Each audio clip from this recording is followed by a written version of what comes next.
everyone, in this video we are discuss how long does it take to remove a director from a company. Director, a real person appointed to manage the affairs of a company. It is the duty of a board of director to ensure that the interest of all stakeholders of the company are protected. With such huge responsibility, there are some important powers visited in them. The most important power is the remove a director from a company. Remove of a director as per the Company Act 2013. The Companies Act 2013 has empowered a company to remove a director by passing an ordinary resolution. However, the company is not allowed to remove a director who the tribunal or the court has appointed. A director once removed cannot be reappointed.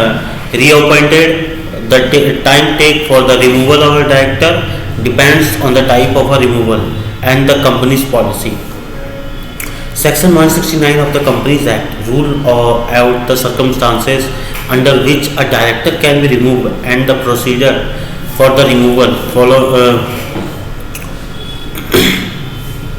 When the director resigns voluntarily, the board has to first convene a board meeting by issuing 7 days of clear notice.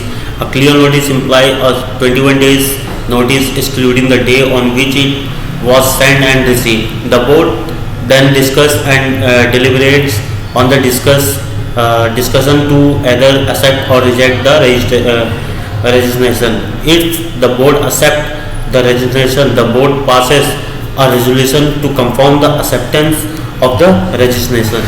The outgoing director must then file a form DIR 11 along with a copy of the resignation letter and proof of its delivery.